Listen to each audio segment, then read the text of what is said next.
So climate change in India, warming of the climate system is unequivocal, and since the 1950s, many of the observed changes are unprecedented over decades to millennia.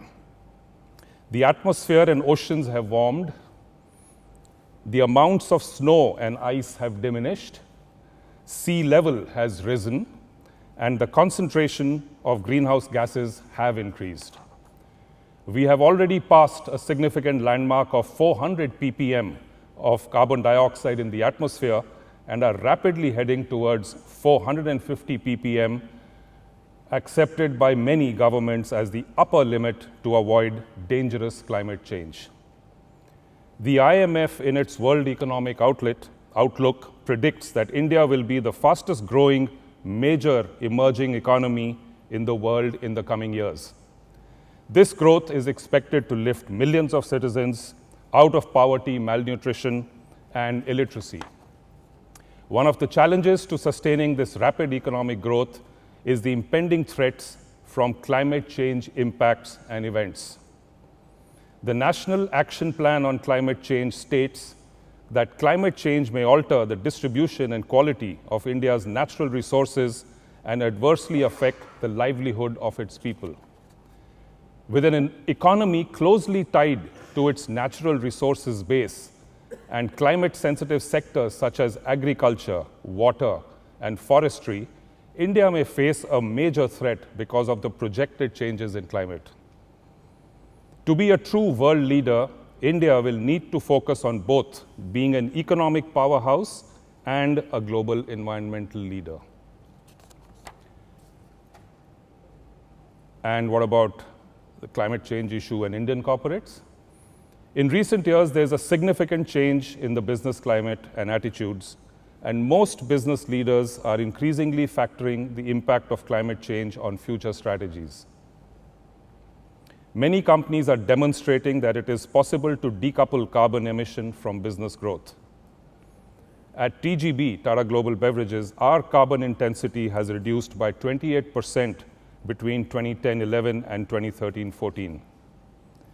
Indian businesses are displaying tremendous leadership and resolve by investing long-term in renewable energy, green buildings, and low-carbon technologies. CDP has catalyzed this process that has helped industries in increasing transparency and actively engaging in climate change management. We are also increasingly being asked by investors and financial institutions about our GHG emissions and climate change strategies. We cannot be complacent anymore, since investors are weighing business risks through sustainability indices such as BSC Carbon X Index and CDP scores, something that my previous speakers spoke about. Of the top 200 Indian companies by market cap, over 60 companies have disclosed their carbon footprint through CDP in 2015, I'm told. And while the CDLI 2015 index list will be declared, I think, later today, the leaders in CDLI last year included the who's who of the Indian industry: 6 Tata companies, 3 Mahindra companies, oil PSUs like GAIL and IOCL, cement companies like Ambuja, ACC, Shree, financial institutions, Infosys, and ITC. Of this list, 5 Indian companies found a place in CDP Global Leaders Report, among other high-performing international peers, Wipro, SR Oil, Tech Mahindra, L&T, and TCS. Business leaders such as K. Venkataramanan, L.K. Gupta, Chris Gopalakrishnan, and Harshpati Singhania, among others, have expressed concern at the pace of climate change management. And at the Tata Group's commitment to working on climate change was first formalized in 2008 under the leadership of Mr. Ratan Tata. A climate change steering committee was set up, which then decided to study the impact of climate change on the businesses of Tata companies and help them deal with the enormity and complexity of this phenomenon. A formal climate change policy was also adopted and signed off by Mr. Tata. We've moved a long way since then. Our position is that we accept the scientific evidence that climate change is significantly human-induced. We acknowledge that businesses have a significant role to play in combating climate change, and as a responsible group, we would continue to play a leadership role. The Tata Group would continue to measure and mitigate its specific carbon emissions within its operations by setting internal targets and investing in processes and equipment to meet these targets. Extend the scope to include life cycle emissions. Address risks and build resilience to counter climate change impacts on its businesses.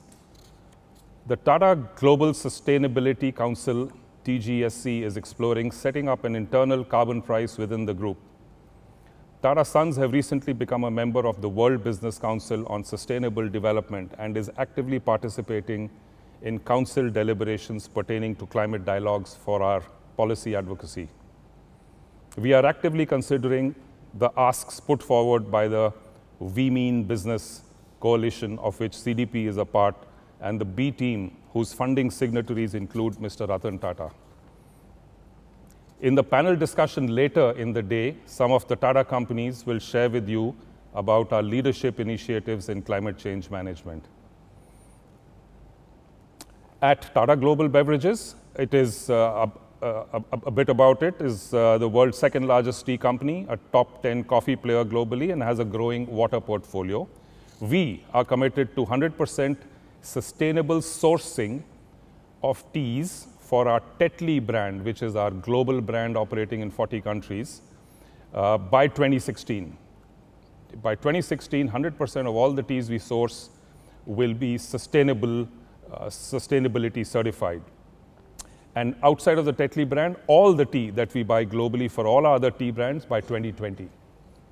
We encourage sustainable agricultural certifications such as Rainforest Alliance, Trust Tea, which is an Indian certification we've helped set up with Unilever, and Oots for all the tea and coffee that we buy. We are building capacities of 40,000 small tea growers in India and 10,000 small tea growers in Africa through sustainable agricultural practices. Our partners such as Ethical Tea Partnership, Solidaridad, and IDH work with STGs, which is small tea growers, through farmer field schools, extension officers, demonstrating plots, and training manuals. Tata Coffee, which is a subsidiary of Tata Global Beverages, is the world's largest integrated coffee plantation company, listed on the BSE and consistently outperforming the Sensex. It is also a company that is carbon positive and water neutral. Natural blossom showers are critical during the months of Feb-March. However, changing rainfall patterns were adversely affecting coffee phenology and bean output. The team at Tata Coffee identified the catchment areas through a GPS survey and built large storage reservoirs of up to 110 acres. The excess runoff rainwater is channeled through gravity into over 200 artificial open tanks that are created in the catchment areas with a capacity to store over 650 million gallons of water. This is an example of a project that helped Tata Coffee plantations meet 95% of their water requirements and also recharge groundwater aquifers and preserves biodiversity. At Tata Coffee itself, another example, sustainable forestry, which is an important aspect of our climate change strategy towards low-cost climate change mitigation. 180 hectares of land has been set aside as conservation area within the plantations to maintain ecological balance. The plantation has an excess of 1 million fully grown trees. A recent carbon footprint self-assessment showed that the forests of Tata Coffee, which I just referred to, are an enormous carbon sink estimated at 1.71 lakh tons of CO2 equivalent per annum. In 2012, another example of renewable energy, Tata Coffee acquired a stake in an independent power provider under the group captive power scheme, allowing us to consume 51% wind power priced competitively at 13% lower than grid electricity cost and 40% lower than own DG generation cost. Additionally, we also recently installed a 0.5 megawatt solar power plant on build, own, operate basis with the unit price of energy at 7% lower than grid prices. In conclusion, I believe that the case for corporate India's action on climate change is well understood by now. We have the responsibility to identify opportunities and create sustainable value as the country makes a transition to a low carbon and sustainable economy.